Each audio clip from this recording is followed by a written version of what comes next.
Malgré son parcours sans faute, l'arrivée d'Émilie Tranès-Nguyen au journal de France 3 en 2016 a suscité des doutes au sein de la chaîne. À l'occasion du Festival de Cannes qui démarre ce mardi 16 mai, l'équipe de C'est à vous sera en direct de la Croisette, au plus près des Marches, pour accueillir les stars du cinéma français et international. Mais la première partie restera animée depuis Paris par une des membres de la rédaction, Émilie Tranès-Nguyen. Pour discuter de ce rôle qui lui a été confié, la journaliste était interrogée ce 15 mai dans Téléstar. Alors que les éditions nationales des journaux télévisés de France 3 seront supprimées à partir de septembre 2023, la journaliste présentatrice du 12/13e de la chaîne a donné son avis sur ce rendez-vous qu'elle mène depuis 7 ans. Si est-il un rendez-vous qui va me manquer et qui manquera au public, parce qu'il parle de la France et à la France d'où je viens.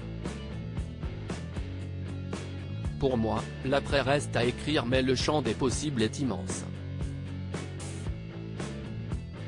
La jeune Émilie Tranès-Nguyen impressionnée à son arrivée au 12/13e d'elle a aussi donné quelques secrets sur le moment où elle était devenue présentatrice, en 2016, en remplacement de Samuel Etienne. Elle qui est âgée de 38 ans n'avait alors que 30 ans et elle confie, certains, en interne, étaient perplexes. Et moi-même, j'étais un peu impressionné au départ. La jeune femme a néanmoins rapidement su faire ses preuves, mais j'ai été très bien accueillie par les téléspectateurs, ajoute-t-elle donc, et les courbes n'ont fait que monter.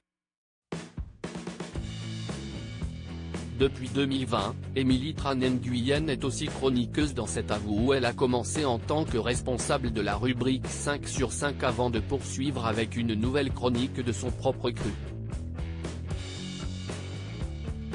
Journaliste engagée en plus de sa vie professionnelle, Émilie Tranès-Nguyen est une femme engagée. En mars 2017, elle participe par exemple à la campagne #AsiatiqueAidFrance pour dénoncer les clichés sur la communauté asiatique de France. En 2021, elle est marraine de la prépa La Chance qui aide des étudiants boursiers à préparer les concours des écoles de journalisme et entend donner une meilleure représentation sociale et ethnique de la société dans les médias. Ce monde-là m'était étranger. Il me semblait impossible à rejoindre, justifiait alors la maman de 2 jeunes enfants dont le petit dernier, Pio, est né en juin 2022. À lire aussi 4 mois que je ne vous avais pas vu, le beau message d'Émilie Tranès-Nguyen pour son retour au JT de France 3.